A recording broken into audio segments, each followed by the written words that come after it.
Hare Krishna.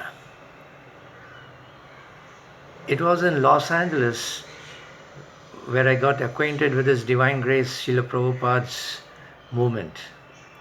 At that time, I was interested in economic gains and I had started a small business there. Being alone and not knowing anyone, it was a struggle and I felt kind of lost not knowing what was in store for me. Frustrated, I decided to visit the ISKCON temple at Vatsika Avenue. I attended the evening aarti and visited a devotee named Vishwambar Prabhu who was in charge of the life membership department. He was explaining the Krishna philosophy to me and he gave me some sumptuous prasadam and then he gave me some books of Srila Prabhupada which included the Bhagavad Gita as it is. After reading the Bhagavad Gita and the other books of Srila Prabhupada, I became inspired and started meeting devotees. It was the beginning of my spiritual life. After reading Srila Prabhupada's books and meeting some of his disciples, I realized that Srila Prabhupada was truly a genuine saint. This I can say with full conviction, as I could see how each and every temple of his I visited, the atmosphere was so surcharged with so much surcharged with spiritual energy that anyone visiting them would become happy and peaceful. Srila Prabhupada's disciples were his empowered servants and were reflections of his mercy and compassion. Their love and affection towards me was truly my inspiration. Slowly, I was given the service of washing the Lord's utensils in the temple and also dressing Srila Prabhupada in his quarters upstairs as well as downstairs in the main temple hall. This went on for over a year and it really increased my enthusiasm and determination.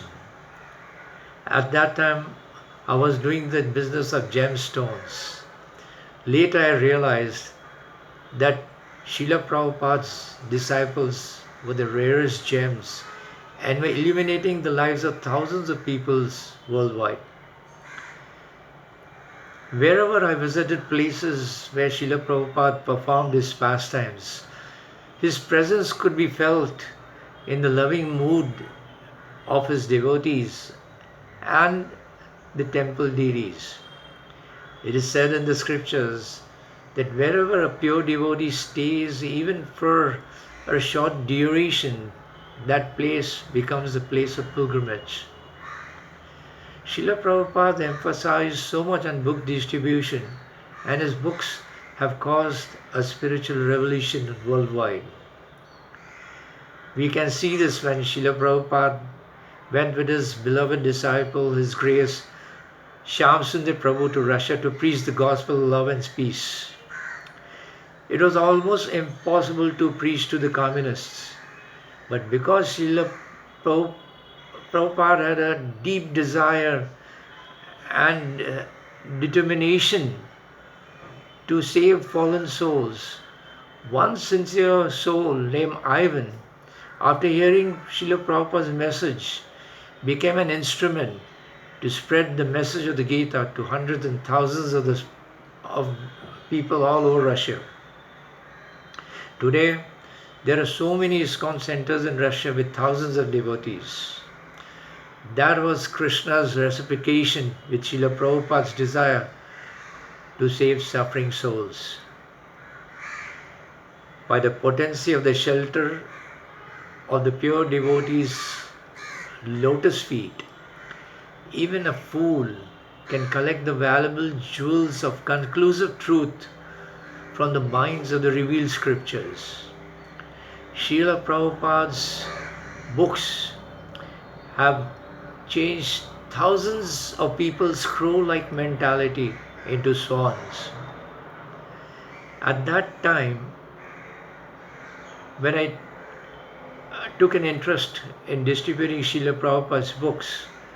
I dreamt once that His Grace Vijay Prabhu, who I had met in Los Angeles and who was a #1 book distributor of Srila Prabhupada, he was introducing me to Srila Prabhupada, saying that I too was distributing his books. What a precious moment that was. If that moment ever occurs again, I will decorate those moments with valuable jewels, garlands, and ornaments and apply sandalwood paste and aguru scent to those moments. Srila Prabhupada considered every spirit soul so precious that he gave them a chance to develop a taste for the holy name, which would begin the process of awakening Krishna Prema. That was his love for all of us. His mercy upon us is factually our only qualification. What can we be proud of? We are proud that in our insignificant fallen state, such a great Paramahamsa Vaishnava sacrifices life to give us Krishna's mercy. Srila Prabhupada, we are like a field of grains that has dried up due to the drought of separation from you. But you have given the highest philosophy, the holy name, deity worship, devotee association, and revealed the significance of the holy places which can be compared to clouds which pour nectarian rains on the grains and saves us from perishing. Srila Prabhupada, you are the puppeteer and we are your puppets. Your Vani, especially your bhajans and kirtans, are like transcendental strings that pull us up from the material platform and carry us to the spiritual realm of ecstasy. Please uplift me and let me be your eternal puppet tied to your strings of love and mercy. If we sincerely endeavor to serve your mission, you can empower each of us to perform great miracles. Thank you. Jagat Guru Srila Prabhupada ki jai.